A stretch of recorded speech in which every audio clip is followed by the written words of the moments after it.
जब मैं ये कह रहा हूँ कि किताब है, तो ये गे जो है इसके बारे में जब मैं निर्णय दे रहा हूँ तो इसका मतलब है ये सिद्ध कर रहा हूँ कि कोई ना कोई ज्ञाता है। तो कांट की तरह से पूरा जजमेंट क्या होता कि मैं जानता हूँ कि ये किताब है, मैं जानता हूँ ये किताब लाल है, मैं जानता हूँ, लेकिन वो मैं जो है छुपा रहता है। मैं कहता हूँ ज्ञाता किताब है, ये किताब रखी है, ये लाल है। तो पीछे की तरफ तो ये आत्मा हमेशा छुपा रहता है, ये आत्मा सामने नहीं आता। जैसे आँख जो है वो अपने आप को नहीं देख सकती, दुनिया को देखती है, ऐसे ही जो आत्मा है वो सब चीज़ों को देखता है, सब चीज़ों का अनुभव करता है, सब चीज़ का ज्ञाता है, लेकिन स्वयं सबके पीछे छुपा रहता है। ये आत्मा ही ब्रह्म है। वेद में इसके प्रमाण दिए हैं। वेद को उनको महावाक्य कहा जाता है। 4 महावाक्य 4 वेदों में दिए हुए हैं। 4 वाक्यों पहला उन्होंने दिया अहम ब्रह्मास्मि, मैं ब्रह्म हूँ। दूसरा उन्होंने दिया प्रज्ञानाम ब्रह्म, जो प्रज्ञा है, जो सबको जानने वाला है वही ब्रह्म है, सबको जानने वाला आत्मा है, तो यही ब्रह्म है। ऐत्रेय उपनिषद में ये कह दिया। फिर इन्होंने कहा हम ब्रह्मास्मि, बृहदारण्यक उपनिषद में ये कह दिया। फिर उन्होंने कहा तत्त्वमसि, तू भी ब्रह्म है, तू भी वही है जो मैं हूँ, छांदोग्य उपनिषद में ये कह दिया। फिर इन्होंने कहा अयम आत्मा ब्रह्म, यही आत्मा ही तो ब्रह्म है, तो ये मुंडक उपनिषद में ये कह दिया। तो 4 वेद के 4 उपनिषद हैं और चारों में ये महावाक्य कहे गए हैं। तो महावाक्य से ये सिद्ध होता है कि जीव ब्रह्म और उसमें कोई अंतर नहीं है। जब अज्ञान के कारण से ये ब्रह्म को अज्ञान के कारण से हम भेदित देख लेते हैं तो अलग अलग दिखाई देने लगते हैं। वो जो भेदित अभ्यास है वो जीव कहलाता है, जो अभेद है वो आत्मा कहलाता है। आत्मा अनंत है, आत्मा अविनाशी है, आत्मा अविकारी है, उसमें कोई विकार नहीं हो सकता। और जब वो आत्मा अज्ञान के कारण से या माया के कारण से उस पर आवरण पड़ जाता है तो वो बंधन में दिखाई दे। जो ससीम है वो बंधन में है, वही दुख का कारण है। एक आदमी अपने परिवार तक ही लिमिटेड है, आगे है ही नहीं, तो वो आदमी सबसे ज़्यादा दुखी है, क्योंकि दुनिया में उसको किसी को कोई उसको ना सुखी बना, ना किसी से उसकी मित्रता है, ना कुछ है, तो उसे ज़्यादा दुख है। और एक आदमी है उसको बहुत ज़्यादा मित्र हैं उसके परिवार में, उनका जी आज हमारे परिवार में राशन नहीं है, तो एक मित्र फ़ौरन कह देगा कि कल ये राशन आज मैं खाना भिजवा दूंगा तेरा, तो कम दुखी हो गया। तो आदमी का आत्मा जितना विस्तृत होगा उतना ही वो कम दुखी होगा, और जितना ही वो आपको सीमित करेगा उतना ही वो ज़्यादा दुखी होगा। तो ससीम जो है वो दुखी है। सीमा होना बंधन है, सीमा होना बंधन का कारण है। जो आदमी सीमित है वो बंधन में है, जो आदमी असीम है, तो इसको ससीम को जब असीम करते हैं तो ये आत्मा ही अयम, हमने कहा अयम आत्मा ब्रह्म, यही आत्मा ब्रह्म हो जाता है। इसको बढ़ाते चले जाओ। ब्रह्म का मतलब ये है विस्तृत, बढ़ना, वृद्ध होना। जो इतना वृद्ध है कि कोई नाप नहीं सकता, वही ब्रह्म कहलाता है। तो इस आत्मा को इतना बड़ा कर दें हम कि बढ़ता चला जाए, बढ़ता चला जाए, तो यही आत्मा अहम ब्रह्मास्मि, एक दिन मैं ब्रह्म हो जाऊंगा, मैं ही ब्रह्म हूँ, अनंत हो जाऊंगा मैं। अब अनंत हो गया, और जब तक सीमित हूँ तब तक मैं जीव हूँ। जीव ही दुख का कारण है। जीव को ही दुख होता है, आत्मा को दुख नहीं होता। आत्मा कभी दुखी नहीं होता, कि आत्मा अभिकारी है, आत्मा विरुद्ध है। जब हम दुख को देखते हैं तो दुख जो हमें महसूस होता है, तो हम कहते हैं सारा ये माया के कारण से है, माया सारे दुख का कारण है। ससीम कर दिया उसने हमें, सीमित कर दिया इसलिए दुख। इसको सीम को तोड़ दो, दुख दूर हो जाएंगे अपने आप ही। तो 4 महावाक्य कहते हैं ना परा कोई भेद नहीं है, ब्रह्म में और जीव में कोई भेद नहीं है। सिर्फ अज्ञान के कारण से हम इसको ससीम मानने लगते हैं। जैसे मैंने कहा कि माया पहले आवरण को करती है, उसको आत्मा के जो अनंत रूप है उसको ढक लेती है, और उसके बाद विक्षेप कर देती है छोटे छोटे, जैसे उसमें परात के अंदर नकली नकली चंद्रमा, ऐसे जीव जो हैं वो एक ही आत्मा के प्रतिबिंब हैं सारे के सारे। करोड़ों घट जो हैं और घट के टूटे ही जैसे घट जो है टूटा, तो जल, इसमें भी जल है उसमें भी जल है, लेकिन घट ने अलग अलग कर रखा है, और घट के टूटते ही जल दोनों मिल कर के सारे जल एक हो जाएंगे। तो ऐसे ही जब घट का नाश कर हो जाता है तो जल जल में मिल जाता है, और ये जल फिर अनंत में मिल जाता है, और अनंत में मिल जाता है तो ब्रह्म बन जाता है ये सारा का सारा। तो शंकराचार्य ने ब्रह्म सूत्र में 4 ही चीज़ें ली हैं, जिनको बड़े विस्तार से आज दुनिया के जितने भी फिलॉसफी हैं, चाहे वो अरविंद हों, चाहे राधा कृष्णन हों, चाहे कोई हो, सारे के सारे विवेकानंद हों, सब वेदांत पर ही लिखते हैं। वेदांत के अलावा और कोई दर्शन है ही नहीं जिस पर लिखा जा सके। पाश्चात्य जगत में भी हेगल हो चाहे कोई हो, वो वेदांत के निकट आकर के बात करते हैं। हेगल भी ये कहता है कि ब्रह्म तो कॉन्क्रीट रियलिटी है, ठोस है, नॉन एग्जिस्टेंट नहीं है। और कैसी है? निराकार, उसको आप वर्णन नहीं कर सकते। लैंग्वेज उसको, ब्रह्म का रूप व्याकरण जैसा नहीं है। ब्रह्म व्याकरण के नियम को पालन करेगा तब तो वाक्य बन जाएगा, और जब व्याकरण के नियम को पालन नहीं करेगा तो ब्रह्म तो स्वतंत्र है, इसलिए व्याकरण के किसी भी इसमें ब्रह्म को, इसलिए ब्रह्म अनिर्वचनीय है। भाषा कंप्लीट ने, इसको उर्दू के शायरों ने तो कहा है कि वाकया ये है कि आ गई के रमूद, ब्रह्म का जो रहस्य है, ब्रह्म क्या है, कहने सुनने में आ नहीं सकते। तुलसीदास जी ने भी कहा है, गौर श्याम किम जात बखानी, कहते एक काला काला है, एक गोरा गोरा है, इनके वर्णन नहीं कर सकती मैं उसका कौन है, वो क्या कैसे हैं। तो कहने उनको तू देख के आइए, वर्णन कर। उसने गिरा अनैन नैन बिन बानी, जिन नैनों ने अनुभव किया है उसके वाणी नहीं है, जिसने अनुभव किया है उसके वाणी नहीं, तो कैसे एक्सप्लेन करे वो। और गिरा अनैन, और जो गिरा उसको वर्णन करना चाह रही है उसने तो देखा ही नहीं उनको। और मैंने अफ्रीका देखा नहीं और मैं अफ्रीका का वर्णन करने लगूं तो इनकम्प्लीट ही होगा, गलत होगा वो। तो ब्रह्म के बारे में जो आदमी वर्णन करने लगेंगे वो माया में फंस जाएंगे, ब्रह्म को ही माया में ला देंगे, रूप लागू कर देंगे उसके ऊपर कुछ। तो ब्रह्म को, आत्मा भी इस तरह से अनिर्वचनीय हो गया। और तद भिन्नम भिन्नस्य तद भिन्नात्, अगर 2 चीज़ों की भिन्नता का आप वर्णन नहीं कर सकते तो वो फिर एक ही चीज़ हो जाती है। तो एक आदमी कहने लगा 2 चीज़ों की भिन्नता जो है, समानता होती नहीं। आप कहते हो समानता तो होती नहीं, या तो एक होगी चीज़ या वो चीज़ें ही अलग अलग होंगी। उन्होंने कहा नहीं, मैं 2 सिक्के लाया हूँ अभी नए बैंक से, बिल्कुल एक से हैं, एक सिक्का ये रखा, एक सिक्का ये रखा, भिन्नता है लेकिन इनके अंदर समानता है। वो कहते नहीं, तुम अज्ञान के कारण से ऐसा कर रहे हो, दोनों में भेद है। क्या भेद है? एक पूरब वाला रुपया है, एक पश्चिम वाला रुपया है, पश्चिम रुपया पूरब रुपया, भेद है। तो जब वर्णन करोगे तो भेद आ जाएगा, बताना पड़ेगा आपको पूरब की तरफ रखा हुआ, पश्चिम की तरफ। तो ऐसे जैसे जब ब्रह्म को आप वर्णन करने लगेंगे तो उसमें भेद आ जाएगा। उसमें ज्ञाता और ज्ञेय, सब्जेक्ट और प्रेडिकेट, एक को सब्जेक्ट बनाना पड़ेगा, विषय हो गया, और एक हो गया उसका ऑब्जेक्ट। तो विषय और ऑब्जेक्ट में बांट करके तब वर्णन कर सकते हो, नहीं तो वाक्य नहीं बनेगा। अगर आपने ऐसा वाक्य बनाया ब्रह्म इज़, तो ये वाक्य नहीं बनेगा। कहते पूरा वाक्य तो बना नहीं, ब्रह्म is red, Brahma is so कुछ ना कुछ। तो जिस चीज़ में प्रेडिकेट लग जाता है वो चीज़ सीमित हो जाती है। अगर हमने कह दिया ब्रह्म जो है लाल है, तो इसका मतलब सीमित हो गया, लाल का अतिरिक्त और कोई।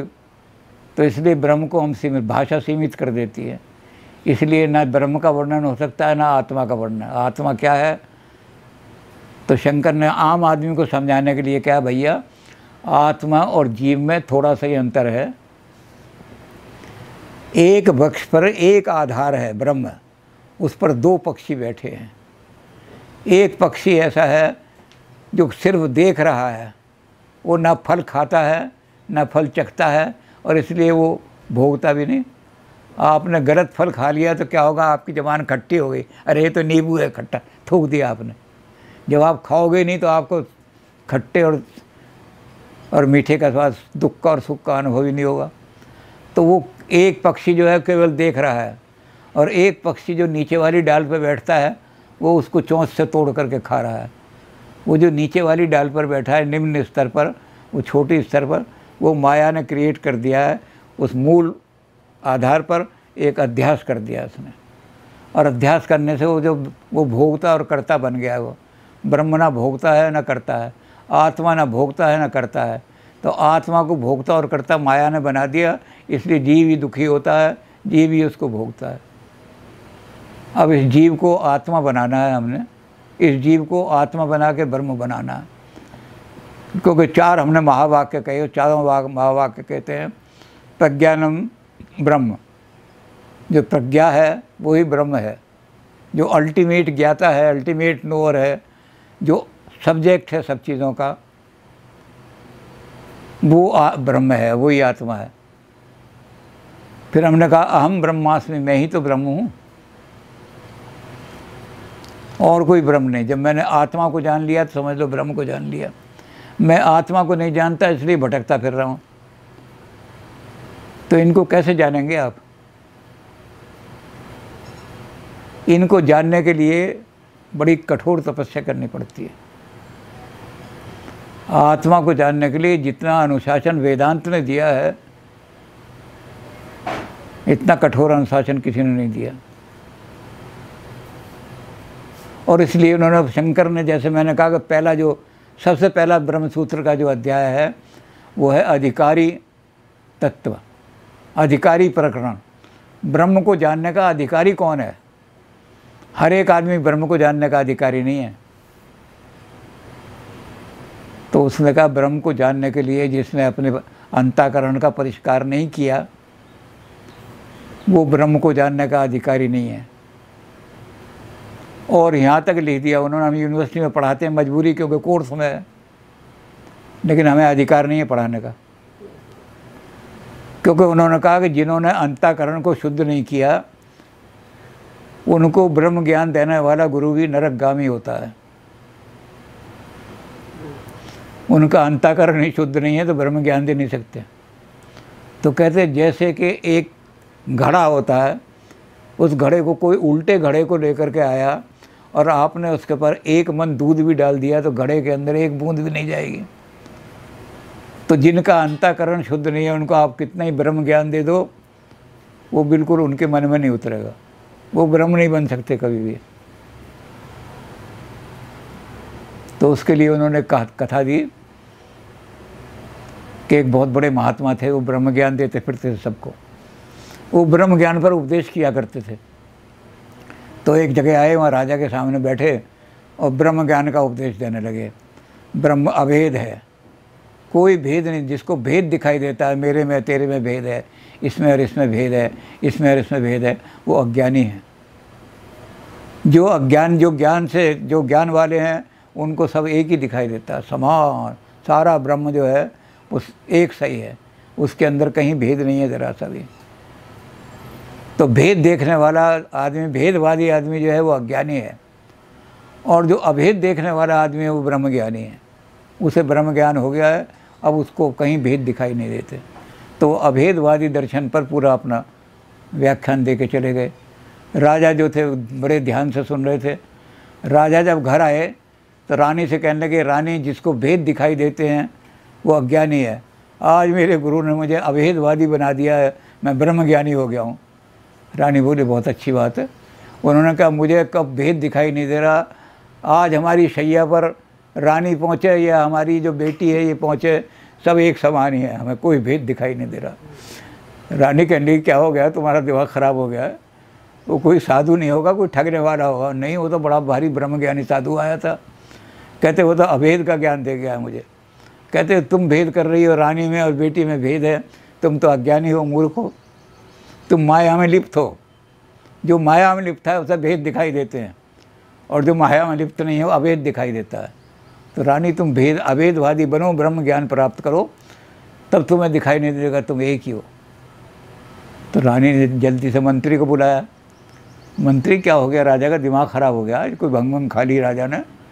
वो कहने लगी मैं तो राजकाज का काम करता हूँ, मुझे तो ज्ञान व्यान का कुछ पता नहीं। एक महात्मा आए थे, वो इनको ब्रह्म ज्ञान दे रहे थे। तो इनको ब्रह्म ज्ञान देने उन्होंने कहा कि भेद जो मनुष्य में भेद करता है वो आदमी अज्ञानी है, वो ब्रह्म का ज्ञान प्राप्त नहीं होता, वो मूर्ख है, माया में लिप्त है। तो कहने लगे वो कौन सा महात्मा है मुझे बता। वो कहने लगे वो आगे प्रवचन करने अगले गांव में चले गए कि देख आज की रात तो मैं किसी न किसी तरह कन्या को कहीं भेज दूंगी और आज की रात तो मैं सार दूंगी, नहीं कल उस साधु को उस गांव से जहाँ वो प्रवचन कर रहा है पकड़ के ला। तो मंत्री कहने लगा कर ले आऊँगा उसको। तो रानी ने उस रात को तो गुजार दिया। अब ये मंत्री गया ढूंढता हुआ, वो अगले जगह जाके प्रवचन कर रहे थे, अभेदवादी प्रवचन। उसने कहा महाराज आपको महारानी ने याद किया है। कहने क्या बात है। कहते महारानी ये कह रही हैं कि राजा को तो आप ब्रह्म ज्ञान दे गए और मुझे आपने ब्रह्म ज्ञान दिया नहीं। कहने नहीं, वो ब्रह्म सूत्र में लिखा हुआ है कि शूद्र और स्त्री वेद ज्ञान की अधिकारी नहीं है। तो रानी को हम कैसे, स्त्री को कैसे दे सकते हैं हमने राजा को। कहने लगे जी फिर किसी तरह उनको समझा के आओ कि भाई वो अधिकारी नहीं है, कैसे अधिकारी। वो तो कह रही है मुझे भी ब्रह्म ज्ञान दे जाए महाराज जी। तो कहने लगे अच्छा हम आएंगे कल। तो वो आए, कहने लगे रानी वेद में लिखा हुआ है कि स्त्री और शूद्र वेद के ज्ञान के अधिकारी नहीं है, इसलिए मैं तुम्हें कैसे ज्ञान दे सकता हूँ। मैं तो राजा को ज्ञान दिया। रानी कहने लगी आपने कैसा ज्ञान दिया। राजा तो कह रहे कि लड़की आज हमारी शैया पर लड़की लेट जाए या आप लेट जाओ, हमें कोई भेद दिखाई नहीं देता। ओहो, महात्मा जी कहने लगे कि अधिकारी प्रकरण में यह है कि जिसका अंतःकरण शुद्ध नहीं है उसे ब्रह्म ज्ञान नहीं देना चाहिए। अभी तक तेरे राजा के अंतःकरण में गंध भरा हुआ था और मैंने उसका अंतःकरण शुद्ध करे बजाय उसको ब्रह्म ज्ञान दे दिया। गलती मेरी हुई है, अब इस ब्रह्म ज्ञान का हरण भी मैं ही करूँगा। रानी कहने लगी महाराज करो नहीं तो अनर्थ हो जाएगा। उन्होंने वज़ीर को बुलाया, कहते वज़ीर आज मैं दरबार में आऊँगा। कहना महाराज जी वो महात्मा आपको ज्ञान दे गए थे वो आ रहे हैं, लेकिन एक काम करना कि जो राजा की बैठने की जगह है वहाँ तो मुझे बिठा देना, जहाँ तुम्हारे बैठने की जगह है वहाँ तुम बैठ जाना, और जहाँ दरबार में वो मंत्री संतरी होता है वहाँ बैठने की जगह हो वहाँ राजा को बिठा देना कि यहाँ बैठ जाओ। मेरे सामने नहीं बोल सकेगा वो। और कहते जब भोजन लाओ तो जो सात्विक भोजन है फल वल मेरे सामने ला के रख देना, जो राजसी भोजन है तुम्हारे सामने, और जो तामसी भोजन है राजा के सामने खाली थाली रख देना ऐसे ही। रानी कहने लगी फिर आगे मैं देख लूँगा, आप जाओ आपको। तो बस वो आए। उन्होंने कहा महाराज वो महात्मा जी जो आपको ब्रह्म ज्ञान दे गए थे वो आए हैं, कुछ कमी रह गई है ब्रह्म ज्ञान में। तो राजा कहने लगे हम आते हैं, बस वस्त्र तैयार करके सजावट आ रहे हैं, बिठाओ मात। तो राजा की कुर्सी पे तो उनको बिठा दिया और मंत्री अपनी कुर्सी पे बैठ गए। अब राजा जब आए तो देखा तो मेरी कुर्सी पे, तो उनसे तो कह नहीं सकते हटो कुर्सी छोड़ो। वज़ीर को देखा, उसने कहा महाराज जहाँ मेरे बैठने का स्थान है। तो उन्होंने कहा अरे बैठ जा वहीं जहाँ तू जहाँ खड़ा वहीं बैठ जा। अब राजा गुरु की बात टाल नहीं सके, वहीं बैठ गए, लेकिन मन में ये कि सोरे यहाँ तो हमारे चपरासी बैठते हैं और राजा ये मुझे यहाँ बिठा रहा है गुरु। थाली आई तो उसमें जो उनकी थाली थी उसमें केले रखे हुए, फल रखे हुए, मंत्री के लिए खीर वगैरह आ गई। उनकी माँ क्या हुआ, उन्होंने गुरु ने वो केले का छिलका छीना और उसकी थाली में फेंक दिया, खाओ राजा। और चीज़ तो राजा उससे तो कुछ गुरु से तो कह नहीं सके, वो तलवार निकाल के मंत्री पे खड़े हो गए। मंत्री ये छिलके हमें दिए जा रहे हैं खाने के लिए, ये राजा का भोजन है, शर्म नहीं आती तुम्हें। गुरु कहने लगे अरे राजा मूर्ख अज्ञानी, जिस आदमी को अपने मंत्री में और अपने में भेद दिखाई दे रहा है कि मैं राजा हूँ, आज भी तुझे राजा दिखाई दे रहा है और ये मंत्री दिखाई दे रहा है, तलवार लेकर खड़ा हो गया। आज भी तुझे केले में और केले के छिलके में भेद दिखाई दे रहा है, तो रानी में और लड़की में भेद दिखाई नहीं देता तुझे। कहते मैंने गलती की, तुझे सब पहले अपने अंतःकरण को शुद्ध कर, तब ब्रह्म ज्ञान का तू अधिकारी बनेगा। तो शंकर ने लिखा है कि जिनका अंतःकरण शुद्ध नहीं है उनको ब्रह्म ज्ञान नहीं देना चाहिए। और अंत में फिर एक और चीज़ लिख दी जो हमारे ऊपर लागू होती है कि भाई तुम क्लास में ब्रह्म ज्ञान पढ़ाते हो, तुम्हें क्या पता इनका अंतःकरण शुद्ध है या नहीं। तो अंतःकरण में कर दिया कि जो ऐसे गुरु हैं जो ब्रह्म ज्ञान उनको देते हैं जिनका अंतःकरण शुद्ध नहीं है, वो गुरु नरक अधिकारी होते हैं। तो अंतःकरण जब तक शुद्ध नहीं करोगे आप ब्रह्म नहीं बन सकते। अब अंतःकरण शुद्ध करने के लिए 2 रास्ते बताए इन्होंने। एक रास्ता तो बताया अथाथो धर्म जिज्ञासा। पहले अपने मन के पापों को, मन का जो मैल है उसको दूर करने के लिए धर्म का पालन करो। धर्म मोक्ष के लिए ज़रूरी नहीं है, ब्रह्म बनने क्यों, ब्रह्म का कोई धर्म नहीं है, लेकिन आपके शरीर को पवित्र करने के लिए धर्म और कर्म कांड ज़रूरी हैं। तो एक मीमांसा का पालन करते हुए एक रास्ता तो ये है। और एक रास्ता ये है कि संसार के अंदर 3 चीज़ें हैं जो बंधन का कारण है, उन तीनों को त्याग दो। तो उन्होंने कहा जी बताओ। उन्होंने कहा कि मीमांसा की तरफ से आओगे तो पहले तुम्हें सब धर्म पालन करने पड़ेंगे। गृहस्थ का धर्म क्या है, माता पिता का धर्म क्या है, हमारा राज का धर्म क्या है, सब पालन करने। लंबा रास्ता है वो, तब जा कर के आपका शरीर शुद्ध होगा और फिर आप ब्रह्म ज्ञान के अधिकारी बनोगे। और एक ही है, उसको कहा उन्होंने प्रवृत्ति मार्ग। ये प्रवृत्ति मार्ग जो है ये अथातो धर्म जिज्ञासा के माध्यम से आता है। आप धर्मों का पालन करो, गृहस्थ धर्म का पालन करो, दूसरे करो, तो तब जा कर के आप अधिकारी बनोगे ब्रह्म ज्ञान के। अब इसमें लंबा रास्ता करना पड़ेगा क्योंकि गृहस्थी होगी, फिर उसमें पंचयज्ञ करो, पंचयज्ञ के बाद संतान उत्पन्न करो, उत्तम संतानें उत्पन्न हों जिनके हाथ का दिया हुआ पिंड जो है वो पितृ ग्रहण कर लें। तो इतना लंबा आपका रास्ता होगा। इसलिए आप शुरू से ही 3 चीज़ों को त्याग का रास्ता, तो इसको कहा निवृत्ति मार्ग। एक एक चीज़ को छोड़ते जाओ। तो उन्होंने कहा 3 चीज़ें हैं जो संसार से आदमी को बांधे रखती हैं, छूटती नहीं। संसार के बंधन से आप छूट ही नहीं सकते। सुखदेव ने जैसे कहा था कि संसार में आदमी फंस जाए तो इस दलदल से निकल नहीं सकता। एक बार फंसो ही मत दलदल में। और जहाँ आप सुंदरवन का डेल्टा आजकल तो बहुत अच्छा बना दिया उसको, लोग जाने लगे हैं जहाज़बाज, नहीं तो वहाँ दलदल ही दलदल है। और ऐसी दलदल है कि हाथी भी अगर एक बार दलदल में गया ना तो फिर फंसता ही चला जाएगा, नीचे को निकल नहीं सकता, नीचे ही धंस जाएगा। तो ऐसी दलदल में संसार ऐसी दलदल है। संसार की दलदल में आप अगर फंस गए तो फिर यहाँ से निकल नहीं सकते। तो इसलिए उनका कि 3 चीज़ें हैं उसे निकालने की कोशिश करो। पहली चीज़ है पुत्रेषणा। त्रिविध ईषणा तरुण तिजारी।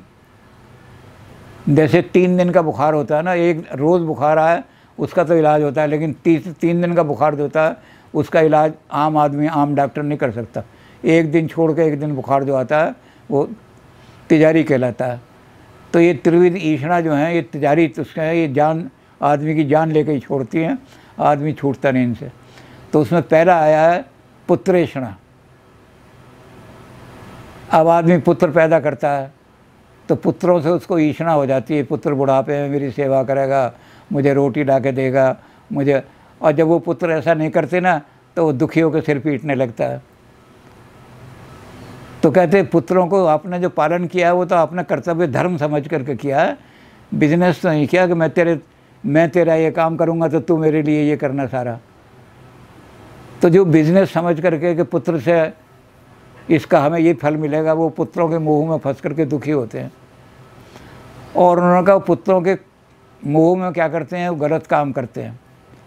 होली फैमिली, मार्क्स ने भी लिखा है कि अगर आप फैमिली बनाओगे और पुत्र उत्पन्न करोगे तो पुत्रों का पालन करने के लिए आपको बेईमानी भी करनी पड़ेगी, चोरी भी करनी पड़ेगी, गलत तरीके भी इस्तेमाल करने पड़ेंगे कि मेरा पुत्र जो बहुत श्रेष्ठ बन जाए। जाके लोगों के पैर भी पकड़ने पड़ेंगे, मेरे पुत्र को फला जगह। आपका पुत्र जो है वो 10वीं फेल है, लेकिन आप कहोगे यूनिवर्सिटी में लगवा दे मेरे बच्चे को, मैं आपके पैर पकड़ रहा हूँ। तो पुत्रों के लिए आदमी को जो पुत्र पैदा हो जाएंगे, आदमी को गलत काम भी करने पड़ते हैं, पतन भी देखना पड़ता है, लोगों के आगे झुकना भी पड़ता है, हाथ भी जोड़ने पड़ते हैं, अपमान भी सहना पड़ता है, सब कुछ करना पड़ता है। तो जो पुत्र पैदा करेगा पुत्रेषणा ज़रूर हो जाएगी। ये नहीं हो सकता कि हमने पुत्र पैदा कर दिए, उन्हें पाल दिया और अब पुत्रों से कोई ऐच्छा नहीं रही। दुनिया में ऐसा आदमी वो कहता है कि कोई आदमी पैदा, कबीर कहते हैं कि ये जो है ऐसा कोई आदमी हमने देखा ही नहीं कि उसने पुत्र पैदा किए और पुत्रों की पुत्र ऐच्छा ना हुई उसको। और मार्क्स भी बिल्कुल यही बात कह रहा है कि अगर आप फैमिली बनाओगे तो आपको हर तरह के बेईमानी भी, चालाकी भी, और जैसे मैंने कहा हाथ जोड़ना भी, लोगों के जूते खाना भी अपने बच्चों को ऊंचा बनाने के लिए करने पड़ेंगे। आप इनसे बच नहीं सकते। तो क्या करें, शादी मत करो, वैराग्य ले लो, विवाह। क्योंकि आपने एक भी पुत्र पैदा कर दिया तो वो पुत्र कहीं भटक ना जाए। तो आप दस, अच्छा जी इसके इंटरनल असेसमेंट अच्छी लगा देना, तो मास्टरों के चरण धोने के लिए जाओ, मास्टर जी मिठाई का डिब्बा ले जाओगे मास्टर जी के पास। तो आपको हर तरह का सब काम करने पड़ेंगे, गलत काम भी करने पड़ेंगे। तो शंकराचार्य ये कहते हैं कि पहला काम है पुत्रेक्षणा का त्यागने का, कि ना तुम पुत्र पैदा करोगे ना पुत्रेक्षणा आएगी, वैराग। और अगर पुत्र पैदा कर दिए तो पुत्रेक्षणा ज़रूर आएगी, फिर आप इस दलदल से निकल ही नहीं सकते। कैसे करोगी? तो दूसरी चीज़ उन्होंने कही वित्तेक्षणा। आपको धन का लालच हो गया, पैसा कमाओ, जैसे बुद्ध ने कहा था सम्यक आजीविका, जितने में आपका गुजारा हो सकता है उतना ही कमाओ, उससे ज़्यादा मत कमाओ। उससे ज़्यादा कमाने में आप बेईमानी करोगे, चालाकी करोगे, आप क्या करोगे, सौरे धनिए के अंदर घोड़े की लीद मिला के बेचोगे, है जी, हल्दी के अंदर पेवड़ी मिला के बेचोगे कि पैसा बहुत आ जाए। तो एक बार आदमी को पैसा कमाने की इच्छा हो गई तो फिर वो आदमी गलत तरीके से भी पैसा कमाएगा। फिर जहाँ पैसे को खर्च करना चाहिए, धन के 3 रास्ते हैं। पहला रास्ता है दान, दूसरा है, तीसरा है नाश। आपने धन कमा लिया और उससे आपने दान नहीं किया या भोग नहीं किया तो फिर नाश हो जाएगा। धन कमाओ तो खाओ, खूब खाओ पियो, रोज़ाना बढ़िया बढ़िया माल खाओ, और नहीं क्या होगा तो वो धन का नाश का कारण बन जाएगा। जैसा कि इन्होंने कहा था हमारे जम्बेश्वर जी महाराज ने कि बेईमानी से कमाया हुआ धन या डॉक्टरों को जाता है या डाकुओं को जाता है। आप बेईमानी से धन कमाओगे तो या तो बीमारियां लग जाएंगी शरीर में, तो डॉक्टर सारा धन ले जाएंगे, आपका क्या फ़ायदा हुआ। और या फिर ये है कि आपने डॉक्टर से भी बचा लिया, उसको कर लिया, तो आपके घर में डाका पड़ेगा, आपको कत्ल भी कर जाएंगे डाकू पे हुए। लेकिन आदमी वित्तेक्षणा को छोड़ता नहीं। तो वित्तेक्षणा को त्यागो। वित्तेक्षणा को त्यागने का तरीका क्या है कि वित्त को छुए मत। धन हमने नहीं छूते। सोना कनक कामनी केड़ो फंदा संग न छोड़ो जाए। और तीसरी चीज़ जो इन दोनों को भी छोड़ देता है, उसके अंदर एक सात्विक वृत्ति आ जाती है, वो है लोकेशना। बड़े बड़े साधुओं में भी लोकेशना होती है। मेरा नाम होना चाहिए, अखबारों में आना चाहिए, मेरा, राजनीतिक लोगों में तो होती है लोकेशना। लोकेशना में क्या होता है कि आपने कहा आज सफाई अभियान चलेगा, तो सफाई अभियान 11 बजे चलेगा। आपकी गाड़ी को कहीं देर हो गई, आप आए जल्दी, तो जल्दी से आपने कहा अरे सफाई जल्दी से फ़ोटो ले मेरी, अखबार में छपेगा, और झाड़ू उठाई आपने। अगले दिन फ़ोटो छपी तो क्या था, झाड़ू का ऊपर का हिस्सा, झाड़ू जो थी वो ऊपर को थी, उसकी मूठा जल्दी में कर ली। तो ये जो लोकेशना है ये आदमी को बहुत ही गिरावट की तरफ ले जाती है। ये लोकेशना बड़े बड़े उन लोगों में जो पुत्रेक्षणा भी छोड़ दी उन्होंने, वित्तेक्षणा भी छोड़ दी कि हम उतना ही वित्त लेंगे जो शरीर को, इस शरीर को जीवित रखने के लिए ज़रूरी हो, उतना ही धन हम लेंगे, बाकी धन को हम छुएंगे भी नहीं, बाकी धन जो है वो नहीं लेंगे। लेकिन जब आपने धन ले लिया तो एकदम धन आपको खींच लेगा, वित्तेषणा हो जाएगी, और धन आना चाहिए, और धन आना चाहिए, और भी इससे ज़्यादा ले आऊँ, कमाऊँ किसी तरह से। तो ये आज मेरे पास एक छोटा सा मकान है, कल में महल बन जाए, परसों 3 मकान हो जाए, आज 1 दुकान है, कल 4 दुकान हो जाए। तो ये वित्तेषणा आदमी को बहुत दुखी करती है। और वित्तेषणा को छोड़ने के बाद आपके पास जो है ये लोकेशना आ गई। पंखा भी आपने लगवाया, गीता स्कूल में एक आदमी आया जी, मैं आपका पुरातन छात्र हूँ, यहाँ स्कूल में पंखा लगाना चाहता हूँ। उन्होंने लगा दो बेटा। कहते पंखे की जो तीनों पंखड़ी है ना, इस पर मेरा नाम लिखना श्री श्री श्री फलाने ने, दूसरे पे लिखना अपने पिताजी की यादगार में, तीसरा लिखना पुरातन छात्र ने दान किया। वो लोकेशन आदमी को पीछा नहीं छोड़ती, मेरा प्रचार होना चाहिए। बड़े बड़े महात्माओं को दाब लेती है। शंकराचार्य कहते हैं कि बड़े बड़े आदमी जो अपने आप को अध्यात्मवादी कहते हैं, उनको भी लोकेशना पतन करा देती है। लोक प्रसिद्धि अनल है। लोक प्रसिद्धि जो है, इसकी कामना कि मुझे लोक में प्रसिद्धि मिले, ये अग्नि है, ये सारे पुण्य को जला देती है आपके। तो लोकेशना को त्यागना भी बड़ा मुश्किल है। तो शंकर कहता है जब ये तीन चीज़ें आपने त्याग दी, तब आप ब्रह्म ज्ञान की तरफ आ जाओ। अब आपको ब्रह्म ज्ञान करने में क्या पड़ेगा? आप गुरु के पास गए, गुरु से कहा कि मुझे, अब मैंने लोकेशना भी त्याग दी है, अब मैं विरक्त हो गया हूँ। वो लोकेशना भी त्याग दी मैंने, वित्तेषणा भी त्याग दी, पुत्रेषणा तो शादी नहीं की मैंने। तो वो कहते कि अच्छा तुमने अंतःकरण को अपने शुद्ध किया है या नहीं किया? अंतःकरण में चार चीज़ें होती हैं, बुद्धि है, मन है, अहंकार है और चित्त है।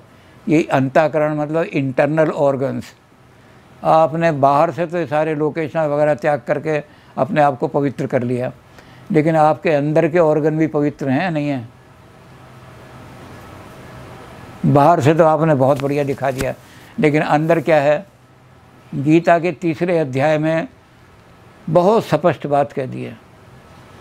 गीता ने कहा कि जो आदमी संसार से विरक्त होकर के ये दिखाते हैं कि मैंने संसार की तरफ का ध्यान छोड़ दिया और एक तरफ बैठ जाते हैं, लेकिन उनकी वृत्ति जो है वो संसार की तरफ लगी।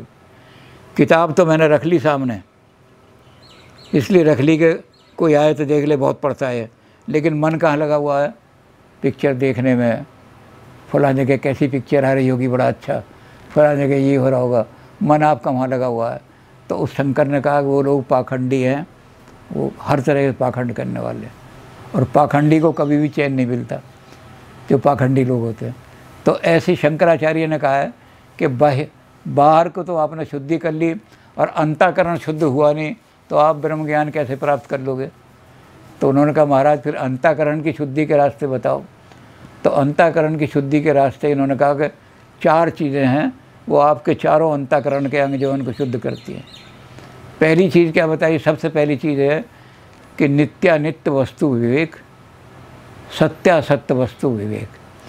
क्या चीज़ नित्य है और क्या चीज़ अनित्य है। अनित्य को पकड़ो, नित्य को छोड़, नित्य को पकड़ो, अनित्य को छोड़ो। जो नित्य रहने वाली है क्या है? आपकी कीर्ति नित्य रहने वाली है। आपका जो अच्छा के शुभ कर्म है वो नित्य रहने वाले हैं, पैसा नित्य रहने वाला नहीं है। तो आपने पैसे के कारण से क्या किया कि कोई शुभ कर्म भी नहीं किया, कीर्ति, अरे बदनामी होते। अगर जूते खा कर भी मुझे पैसे मिल जाए तो मैं चिंता नहीं करता। तो ये आपने क्या किया कि नित्य के कारण से अनित्य को त्याग दिया, तो हमेशा आपकी निंदा ही होगी, कभी आपका अंदर का हिस्सा पवित्र नहीं होगा, वो लालच में फंसा रहेगा। तो पहली चीज़ क्या है कि नित्यानित्य वस्तु विवेक। फिर सत्यासत्य वस्तु विवेक, कौन सी चीज़ हमेशा रहने वाली है और कौन सी राम नाम सत्य है। एक यहाँ हमारे यहाँ थे एक बहुत बड़े प्रवक्ता, उनका यहाँ 7 सेक्टर में आश्रम था। तो अपना प्रवचन करने के लिए आए, कहने लगे हम ये सिद्ध करेंगे कि संसार ही सत्य है। तो भाषण वाषण दे के सारा कर गए कि सारा संसार सत्य है, जगन मिथ्या नहीं है। तो चले गए। 10-12 दिन बाद क्या हुआ कि वहाँ पता लगा कि उनके गुरुजी जो थे, जो गद्दी पे जिनका वो प्रचार किया करते थे, उनकी मृत्यु हो गई। तो अब इसलिए कि भाई बहुत बड़ा आश्रम है, वहाँ गए हम। तो वहाँ क्या हुआ, उनके गुरु की अर्थी रखी हुई, और जब वो उठाने लगे तो उन्होंने कहा राम नाम सब। मैंने कहा महाराज जी एक बात सुनो, ये राम नाम सत्य क्यों कहा आपने? कहने लगे यही है राम नाम सत्य है। मैंने कहा नहीं, ये कहो ब्रह्मानंद सत्य है, ये कोठी सत्य है, ये मेज़ सत्य है जिस पर वो बैठते थे। भाई क्या कर रहे हो तुम, बेवकूफ़ी की बातें कर रहे हो। मैंने कहा आप तो कह रहे थे कि सारा जगत सत्य है और आज राम नाम सत्य रह गया। तो सत्य और असत्य में भेद करने वाला आदमी भी होना चाहिए। कुर्सी सत्य नहीं है, मेज़ सत्य नहीं है, राम नाम सत्य है। अंत में यही कहना पड़ता है राम नाम सत्य। तो सत्य में और असत्य में जो आदमी भेद कर लेता है, नित्य और अनित्य में जो आदमी भेद कर लेता है, उसकी बुद्धि शुद्ध हो जाती है। चार ही चीज़ें हैं ना, बुद्धि है, अहंकार है, तो बुद्धि उसकी बिल्कुल शुद्ध हो गई। अब दूसरी चीज़ आ गई, क्योंकि हमारा मन जो है ये संसार की तरफ को भागता है और संसार में भोग की तरफ को भागता है। तो दूसरा क्या चीज़ है, ये हम उत्तरार्थ भोग विलास इनका त्याग करो। यहाँ इस संसार में भी मुझे खूब सुख मिलना चाहिए, भोग मिले खूब, और स्वर्ग में भी उत्तरार्थ, स्वर्ग में भी मैं इसलिए जाना चाहता हूँ कि वहाँ खूब भोग वस्तुएं मिलती हैं सारा भोग करने के लिए, बड़ी बड़ी बढ़िया चीज़ें। तो आप भोग की इच्छा से स्वर्ग प्राप्त करते हो। आप क्या करते हो, जोहद के बदले खुल्द की हूरें। मैं इसलिए जोहद कर रहा हूँ, ये माला जो जप रहा हूँ इसलिए जप रहा हूँ कि स्वर्ग में हूरें मिलेंगी मुझे। तो कहते ये तिजारत है, तिजारत मत करो भगवान के साथ, पूजा करनी है तो शुद्ध हृदय से करो बिल्कुल। तो भोग की वृत्ति आपके अंदर नहीं आनी चाहिए। जो भी मैं काम कर रहा हूँ इसका अंत में मुझे सुख मिले या दुख मिले कोई मतलब नहीं। तो आपको दूसरा काम ये करना पड़ेगा कि इहम माने इस दुनिया में, और उत्तरार्थ स्वर्ग में भोग का त्याग, भोग की इच्छा जो है वो त्यागनी पड़ेगी। हम भगवान का नाम इसलिए लेते हैं कि भगवान आज हमारे पास साइकिल है, कल हमें कार दे देगा भगवान। तो ये जो हम भगवान का नाम जो लेते हैं ये इसलिए नहीं लेते कि हमारी भगवान में कोई श्रद्धा या कुछ आस्था है, इसलिए कि कल हमें भोग करने के लिए अच्छी चीज़ मिल जाएगी।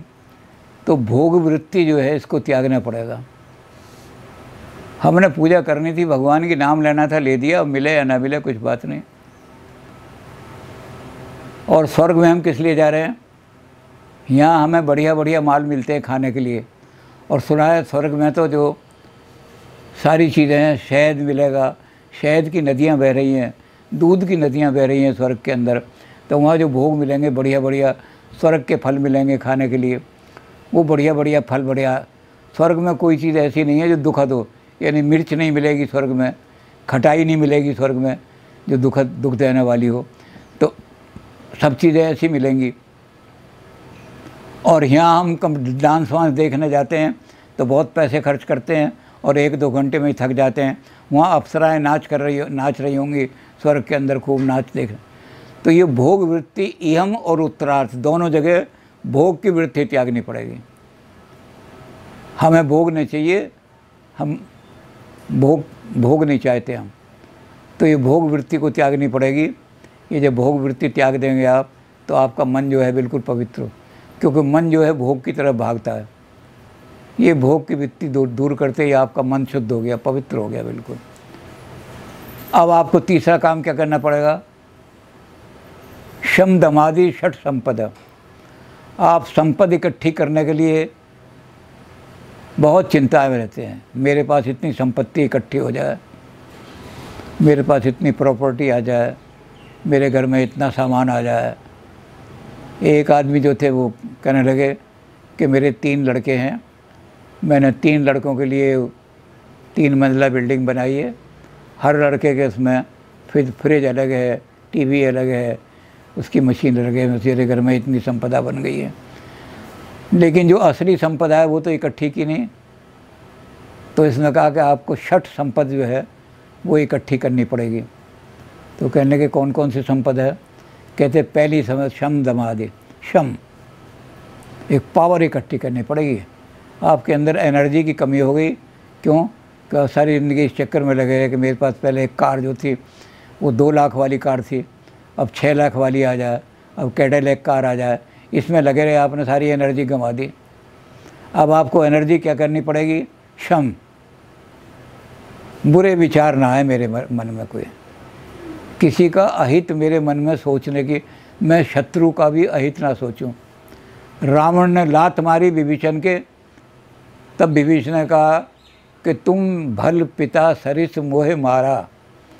बड़ा भाई पिता के समान होता है, तुमने लात मार दी, कोई बात नहीं, बड़ा भाई का अधिकार है छोटे भाई के लात मारने, पर राम भजे हितनाथ तुम्हारा। लेकिन फिर भी मैं कहता हूँ कि तुम्हारा हित इसी में है कि तुम राम का भजन करो, राम की पूजा करो, तुम्हारा हित है। तो जो अपने लात मार रहा है हम उसके भी हित की बात कर रहे हैं। तो शम का मतलब है किसी की बुराई हमारे मन में बुरा सोच लेना, इसका नाश हो जाए, इसका ये हो जाए, कभी सोचे भी नहीं हो। तो शम पहले लाओ अपने अंदर। जिसका भी सोचेंगे भगवान तेरा भला करे। आज तेरी बुद्धि भ्रष्ट हो गई है, कल भगवान तेरी अच्छी बुद्धि करेगा तो तू अच्छा काम में लग जाएगा। भगवान करे तेरी बुद्धि अच्छी हो।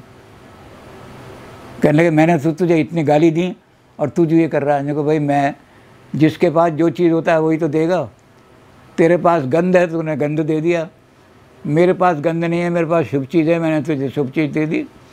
तो तू भी अपने पास शुभ चीज़ लिया, तेरे मुंह से भी गंध खत्म हो जाएगा। भाई जिसके पास जो चीज़ हो वही तो देगी। अब उसके पास है ही नहीं कोई अच्छी चीज़, उसके पास तेरे पास गालियाँ ही हैं तो गालियाँ ही देगा तू सबको। और मेरे पास गालियाँ है ही नहीं, मैं कोशिश भी करूँ तो गाली नहीं निकलती मेरे मुंह से। तो शम का मतलब है कि मेरे मनशा वाचा कर्मणा कोई चीज़ ऐसी नहीं होगी, मेरी वाणी से भी ऐसी चीज़ नहीं निकलेगी कि किसी को दुखद हो, और मैं मन में भी किसी की बुराई नहीं सोचूंगा। तो पहली संपत्ति यही इकट्ठी करनी है, शम। दूसरी है दम। ये इंद्रियां जो हैं ये हमें गलत रास्ते पर ले जाती हैं, और ये इंद्रियां जो हैं हमेशा चाहती हैं कि कम से कम परिश्रम करके ज़्यादा से ज़्यादा सुख मिले। इसको कहते हैं हम दो तरह का मार्ग, एक प्रिय मार्ग, एक श्रेय मार्ग। ये इंद्रियां श्रेय मार्ग पर नहीं जाना चाहती। ये घोड़े की तरह से हैं, घोड़ा उधर की तरफ जाना चाहता है जिधर ढलान हो, और जिधर चढ़ाई हो बड़ी दिक्कत पड़ जाती है। घोड़ा क्या, अब तो कार में भी दिक्कत पड़ती है। कार को पहाड़ी पे चढ़ाओगे तो ज़्यादा जोर लगाना पड़ेगा, उसकी स्पीड भी कम हो जाएगी। और नीचे की तरफ तो क्या करोगे, अगर आपने उसका वो बंद भी कर दिया तो अपने आप नीचे आ जाएगी। तो नीचे की तरफ बड़ी सुगमता रहती है। तो इसमें क्या करना पड़ेगा, हमें इंद्रियों को ही करना पड़ेगा कि ऊपर की तरफ चढ़ाना, उत्थान के मार्ग, उत्थान मार्ग की तरफ हमारी इंद्रियां जाएं। अब हमारे हाथों में अगर बल है तो इस बल से हम क्या करें कि दुखियों की रक्षा करें। हमारे पास अगर ज्ञान है तो हम इससे करें कि जो अज्ञानी हैं, जो पढ़े लिखे नहीं हैं, उनको थोड़ा बहुत ज्ञान दे दें, जो गलत मार्ग से। तो हमारे पास जो चीज़ है उसकी ठीक इस्तेमाल करें तो हमारी इंद्रियों का ठीक इस्तेमाल होगा। हमारे पास, हमने वेद से भी कहा है कि हमें 100 साल तक हम जिएँ तो हम अच्छा देखें, अच्छा सुने, बुरी चीज़ हम न सुने। तो ये इंद्रियां हमारी उधर जाए नहीं जहाँ बुरी चीज़ सुनने को मिल रही है। हमारे कान उधर जाएंगे नहीं, कान अगर जाना चाहते हैं तो हम उसको रोक लेंगे। तो इंद्रियों को रोकना, लगाम लगाना इंद्रियों को, ये दम है। तो ये दूसरी संपदा, ये शक्ति भी अपने अंदर आनी चाहिए कि हम इंद्रियों को लगाम लगा सकें। अब शम और दम के लाभ क्या आया, तितिक्षा। तितिक्षा में है सर्दी, गर्मी, वर्षा, तीनों चीज़ों को सहन करने की शक्ति शरीर में आनी चाहिए। अगर गर्मी पड़ रही है तो हमने कहा हम कुछ काम नहीं कर सकते इतनी गर्मी में, भाई जल्दी से वो कूलर लगाओ या कोई एसी लगाओ जल्दी से, तब तो हम बैठ सकते हैं। नहीं, हम गर्मी नहीं, हम तो चले जाएंगे कहीं और, पहाड़ों पर चले जाएंगे, कश्मीर चले जाएंगे कहीं। फिर आ गई सर्दी, आ गई तो हमने कहा सर्दी हम सहन नहीं कर सकते भाई, जल्दी से कोई ऐसी चीज़ें लाओ जो सारे कमरे को भी गर्म कर दें, वातावरण को भी गर्म। और बरसात में हमने कहा बरसात में तो हम बाहर निकलेंगे तो सारा भीग जाएंगे, बीमार हो जाएंगे कुछ, इसलिए हम बाहर ही नहीं निकलते। तो शरीर को इतना बली बना लो कि सर्दी, वर्षा और घाम तीनों को सहन करने की शक्ति शरीर के अंदर आ जाए। ये आ जाएगी तितिक्षा, इसको तप भी कहते हैं। शरीर को अपना बलिष्ठ बनाओ, शरीर को शक्तिशाली बनाओ। फिर आ जाएगी उपरेति। उपरेति का मतलब विरक्त भाव। बाज़ार से गुजरा हूँ, अभी आपने कल पढ़ा होगा, मेघालय का पढ़ा होगा ना, कि मेघालय में ऐसे बाज़ार हैं कि वहाँ कोई दुकानदार नहीं बैठता, पेटियाँ लगी हुई हैं और उन जो भी सामान लेना है वो सामान उठाओ और पेटियों में पैसे डालिए। ऐसा उन्होंने बाज़ार बनाए हुए हैं, क्योंकि वहाँ लोग जो जाते हैं विरक्त जाते हैं, जिस चीज़ की मुझे ज़रूरत ही नहीं है बाज़ार से मैं क्यों लूँगा। बड़े अच्छे अच्छे मोहित खिलौने यहाँ पर हैं, मैं उस दुकान में क्यों जाऊँगा जिसमें मुझे लेने नहीं खिलौने। तो बाज़ार से गुज़रा हूँ, संसार से मैं गुज़र रहा हूँ। और जैसे कमल होता है, कमल के ऊपर कितना ही पानी पड़ जाए वो कभी पत्ता गीला नहीं होता। तो मैं कितनी भोग की सामग्रियाँ चारों तरफ हों, लेकिन मैं उनके सबके बीच में रहूँगा, छोड़ कर नहीं भागूंगा उन्हें हिमालय में जाके बैठ जाऊँ। क्योंकि मुझे संसार का कल्याण भी करना है, लोगों के काम भी करने हैं, लोगों को का भला भी करना है अपने। तो भाग के चला गया तो किसका भला करूँगा मैं? तो इसलिए रहूँगा तो मैं इस दुनिया में, लेकिन विरक्त भाव से रहूँगा। इसको कहते हैं उपरेति। उसके बाद समाधान, संशय आत्म विनश्यते। अपने मन में संशय नहीं रहने चाहिए, उनको निकाल दो सारे। इन संशय को दूर करने के लिए बार बार गुरु के पास जाना पड़ता है आदमी को, तब गुरु कंसंट्रेशन। जब संशय रह जाते हैं तो कंसंट्रेशन नहीं कर सकता आदमी। पढ़ने के लिए भी बैठा लेकिन मन में संशय आ रहे हैं तो ध्यान किताब में नहीं लगेगा, उन संशय की तरफ जाएगा आपका ध्यान। तो संशय समाधि को भंग कर देते हैं। कंसंट्रेशन नहीं कर, किसी चीज़ पे ध्यान आपका टिक ही नहीं सकता। तो इसलिए समाधान चाहिए। और छठी संपदा है श्रद्धा। श्रद्धावान लभ्यते ज्ञानम। जिससे आप ज्ञान प्राप्त करने जा रहे हो या जिस ग्रंथ से आप ज्ञान लेने जा रहे हो उसमें श्रद्धा उत्पन्न करो। पहले श्रद्धा हो। जिसमें श्रद्धा ही नहीं है आप ज्ञान ले आओगे, बाद में जाओ कहोगे अरे मूर्ख बना रहा था वो, तो ऐसे मैं 1 घंटा ख़राब कर आया। जिस किताब में आपकी श्रद्धा नहीं, कहोगे इसमें ऐसे ही सब बकवास लिखी हुई थी सारी के अंदर। तो 6 चीज़ें जो हैं ये वो संपदा हैं जो इकट्ठी करनी चाहिए, अर्जित करो। और जब ये चीज़ें इकट्ठी कर लोगे तो अंत में आएगा मुमुक्षत्व, इस संसार को छोड़ने की इच्छा, मोक्ष की इच्छा। अब इसके अंदर भी उन्होंने बहुत सारी कहानियाँ दी हैं वेदांतियों ने कि एक आदमी का 2 कन्याएं थीं। एक कन्या का विवाह तो माली के घर हो गया और एक कन्या का विवाह मछेरे के घर हो गया, मछली वाला पकड़ना है। ये जो माली के घर गई थी, ये गुलाब के फूल, गेंदे के फूल, तरह तरह के फूल आ रहे हैं, बड़ी सुगंधी है, उनकी माला बना रही है। और जो फूल बच गए उनको निचोड़ निचाड़ के उसमें से इत्र बना रही है, सुगंधी बना रही है। और जो माली के घर गई थी वो मछलियाँ सुखा रही है। जो मछलियाँ बिक गई, बाकी सुखाएंगी, सूख करके तो उसमें दुर्गंध उठ रही है सारी। तो एक दिन ये जो माली के घर भी आई थी लड़की, इसने अपनी बहन को अपने बुलाया कि तरह तरह के फूल दिखाऊंगी इसको। और वो जो थी मछली वाली वो इसके घर आ गई। इसके घर आ गई तो आके कहने लगी मेरे तो बड़ा सिर में दर्द हो रहा है, सिर फूट रहा है, कहाँ बुला लिया तूने मुझे उसने घर भिजवा। उसने कहा अरे देखिए गेंदे की सुगंधी तुझे। वो कहने लगी नहीं मुझे मैं। अब वो बहुत जब दुखी होने लगी तो क्या करने लगा, टोकरी में मछली मंगवा दे वहाँ से। उनने कहा बहन को बुलाया तो एकदम आदमी भेजा जाओ। तो ये तो जो फूलों की सुगंध में रहती थी इसने तो नाक पर रुमाल बांध लिया। और वो जो थी थोड़ी देर वो टोकरी होकर बैठी, वो कहने तो वो जो गंद से निकलना ही नहीं चाहते, जो संसार के गंद में ही रहना चाहते हैं, उनको आप कितना ही ज्ञान दे लो, है जी। मूर्ख हृदय न चेत, जो गुरु मिले विरंग सब।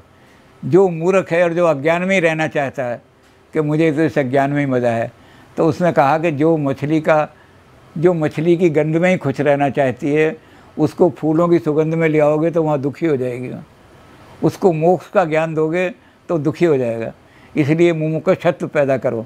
इस गंध को निकलने से इच्छा तो पैदा करो कि भाई मैं तो संसार के गंध में फंसा हुआ हूँ। गुरु महाराज किसी तरह से ज्ञान की ज्योत जगा दो मन में, नाम जपेंगे तेरा, मेरे अंदर अंधेरा। गुरु महाराज मेरे अंदर अंधेरा है, तो एक बार ये इच्छा पैदा कर दो मेरे अंदर कि मैं इस गंध से निकल करके मोक्ष की तरफ जा सकूं। तो जब ये चारों चीज़ें आ जाएंगी तो अंतःकरण बिल्कुल शुद्ध हो जाएगा। चारों, अहंकार भी शुद्ध हो गया, मन भी शुद्ध हो गया, चित्त भी शुद्ध हो गया, बुद्धि भी शुद्ध हो गई।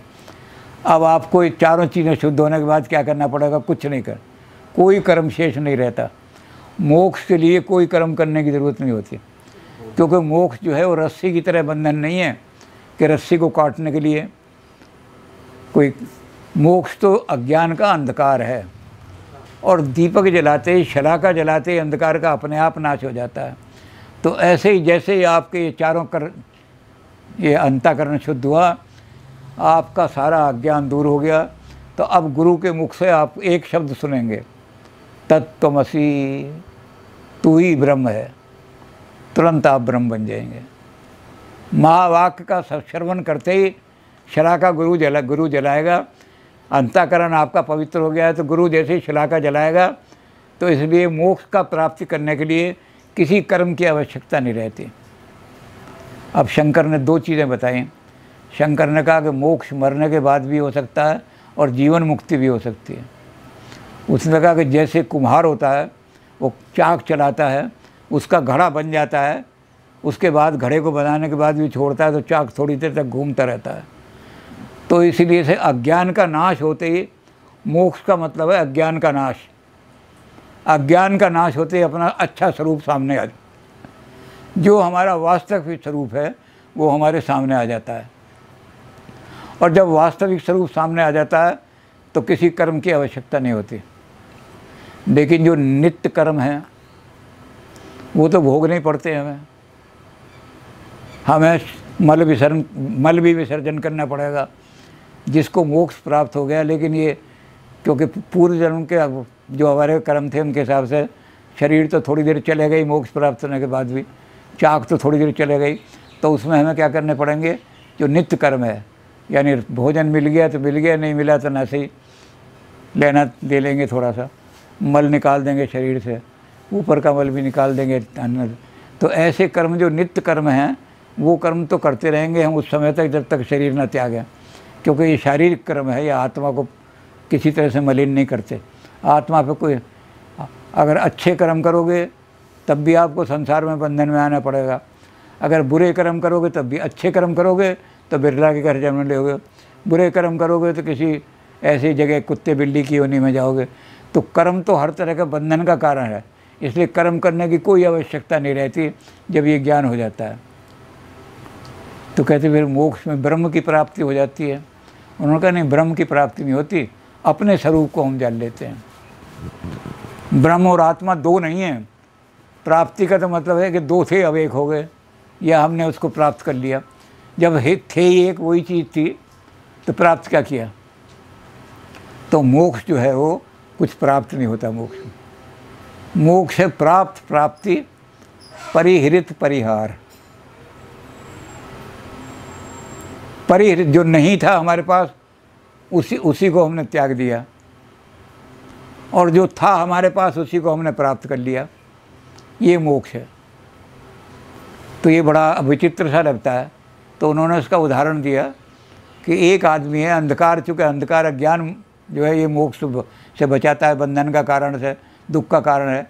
तो एक आदमी रात में सो रहे थे, अंधकार का समय था, वो सो रहे थे, सोते ही सोते एकदम चीखने लगे, बचाओ, चोर आ गए, डाकू आ गए, बचाओ बचाओ, अरे जल्दी बचाओ, बंदूक मार दी।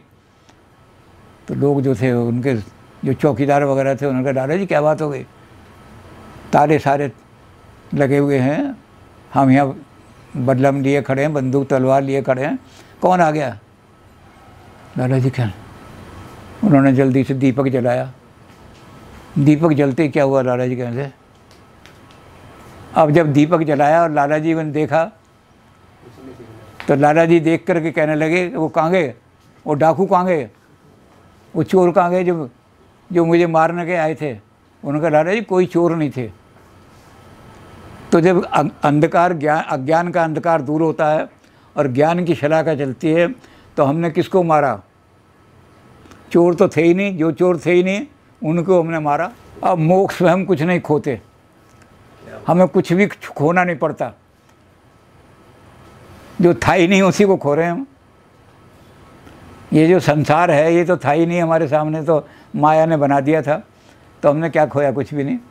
तो जैसे वो सेठ था, उसने सेठ ने कहा, कहाँ गए वो डाकू जो मुझे मारने आए थे।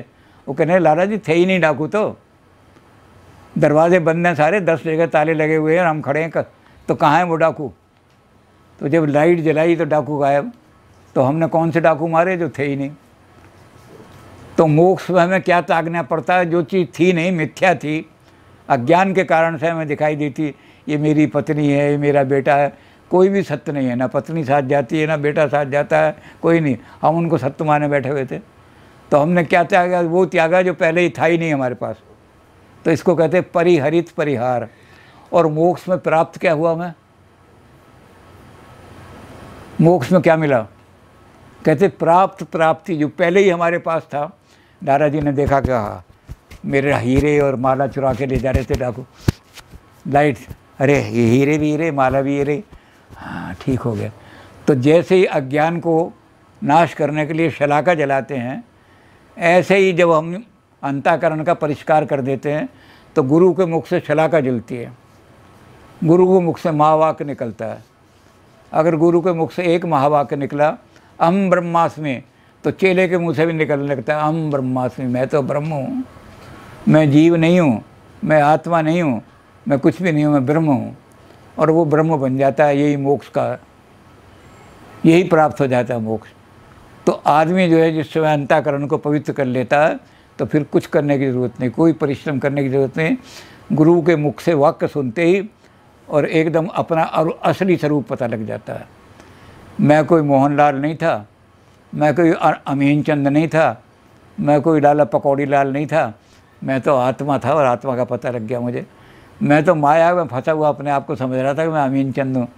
अब वो माया दूर हो गई तो मैं तो ब्रह्म हूँ। तो गुरु के मुख से शब्द सुनते एकदम ब्रह्म मोक्ष हो जाती है, फिर कुछ नहीं करना पड़ता।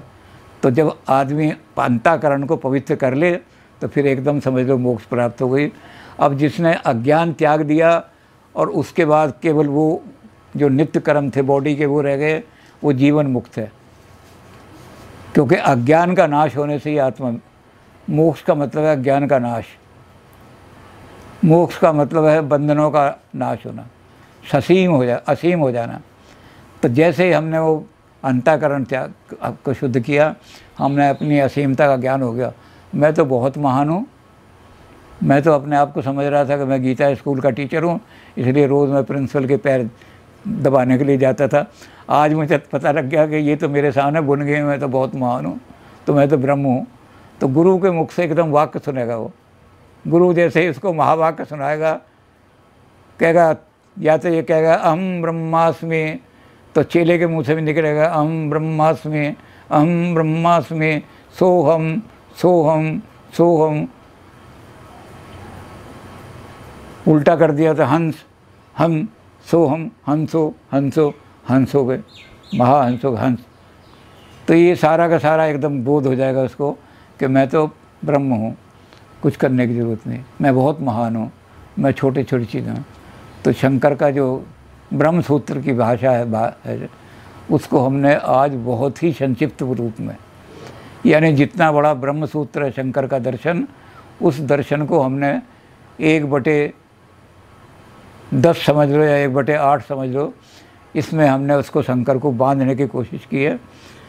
शंकर के दर्शन को सारे को छोटा करके बांध दिया, लेकिन जो महत्वपूर्ण चीज़ें थीं वो सबके सामने रखने की, आप लोगों के सामने रखने की कोशिश की है। इसलिए शंकरवाद को कहा जाता है कि शंकरवाद से ऊंचा ब्रह्मवाद, शंकरवाद से ऊंचा अध्यात्मवाद, आत्मा का ज्ञान और ब्रह्म का ज्ञान शंकर के अद्वैत वेदांत से ऊंचा कोई दे ही नहीं सका और ना कोई आगे भी दे सकता है। महाज्ञान, जो शंकर के इस ज्ञान को प्राप्त करेगा, समझ लो वो आत्मज्ञानी हो गया और ब्रह्म ज्ञानी हो गया। संसार में इससे ऊंचा ज्ञान कोई नहीं मिलेगा। इसलिए राधा कृष्ण ने, जैसे मैंने शुरू में कहा, राधा कृष्ण ने कहा this is the final phase of human thought. मनुष्य जहाँ तक सोच सकता है और मनुष्य जहाँ तक महान बन सकता है। अब अन्य संस्कृति में क्या है, अन्य संस्कृति में अगर कोई कहता है अहम ब्रह्मास्मि, तो वहाँ लिखा हुआ है कि जो खुदाई का दावा करे तुरंत उसका सर काट दो। अगर वो कहता है मैं आदमी नहीं, मैं तो ब्रह्म हूँ, तो उसकी कोई तर्क मत सुनो, कुछ नहीं करो, एकदम तलवार निकालो, उसका सर काट दो कि तो खुदाई का दावा कर रहा है, मैं खुदा बनना चाहता हूँ। हम कहेंगे ब्रह्म तो खुदा से भी ऊपर है, ब्रह्म तो, भगवान तो नीचे रह गया है। शंकर ने भी इस बात को माना है कि आम आदमी ब्रह्म को नहीं समझ सकता, इसलिए आम आदमी को समझने के लिए ब्रह्म को माया के द्वारा, जो माया में पड़ा, माया के द्वारा समझाया जाता है। और माया में जो 3 गुण हैं, रजोगुण है, सतोगुण है और तमोगुण है, इनके द्वारा उसको कहा जाता है कि इन गुणों के माध्यम से तो वो जो निर्गुण ब्रह्म है वो सगुण दिखाई देने लगता है, और जब वो सगुण दिखाई देने लगता है तो उसको दुनिया ईश्वर कहने लगती है, और उसके 3 रूप ईश्वर के उसको दिखाई देने लगते हैं। जब वो सतोगुण के माध्यम से उसको देखता है ब्रह्म को, तो वो ब्रह्मा दिखता है, वो जो है ब्रह्मा है। जब वो रजोगुण के माध्यम से उसको देखता है निर्गुण को, तो उसको विष्णु दिखाई देने लगता है। जब वो तमोगुण के माध्यम से देखता है तो उसको शिव दिखाई देने लगता है। तो शंकर कहता है कि आम आदमी के लिए ब्रह्मा जो है वो ब्रह्म अपने आप को प्रकट करता है इन 3 गुणों के माध्यम से। वो निर्गुण जो है वो आम आदमी के लिए, जो माया में फंसे हुए हैं आदमी और माया के माध्यम से ईश्वर उसको जानना चाहते हैं, उनको वो ब्रह्म निराकार निर्गुण ब्रह्म समझ में नहीं आता। वो सगुण और साकार को समझ लेते हैं। वो सगुण में तीन गुणों के माध्यम से वो पर ब्रह्म जो है वो 3 रूप में दिखाई देने लगता है। तो ये शंकर ने कहा कि शंकर ने दोनों चीज़ों को बचा लिया। जो हमारा पूजा का उपासना का जो पक्ष है वो तो ये सगुण ब्रह्म ही हो सकता है। निर्गुण ब्रह्म उपासना से कुछ नहीं बदलता ही नहीं है। आप कितने उसको लड्डू चढ़ाते रहो, कुछ भी करते हो, वो तो अपरिवर्तनशील है। और ये जो हैं ये तो परिवर्तन होता रहता है, ये तो परिणामी हैं सारे के सारे। तो आम जनता के लिए भी शंकर ने एक दूसरा पक्ष रखा है। उस पक्ष को हम विस्तार से इसलिए नहीं कह रहे कि उस पक्ष को जाके विकास किया है उस पक्ष का रामानुज ने। तो जब रामानुज का दर्शन देखेंगे तो यही शंकर ने जिसको सगुण ब्रह्म कहा है उसको रामानुज ने आगे विस्तारित किया है। तो उसको वहाँ विस्तार से समझने की कोशिश करेंगे। शंकर को जितना हम शॉर्ट कर सकते थे, छोटा कर सकते थे और जितना सरल कर सकते थे वो आपके सामने रख रहे हैं। अगर कोई चीज़ उसमें कठिनाई होगी तो आप विकास जी को कह देंगे और विकास जी उसका समाधान कराने के लिए, क्योंकि संशय आत्म विनश्यति, मन में संशय नहीं रखने चाहिए, इससे आत्मा का पतन हो जाता है। संशय दूर कर देने चाहिए सारे। धन्यवाद।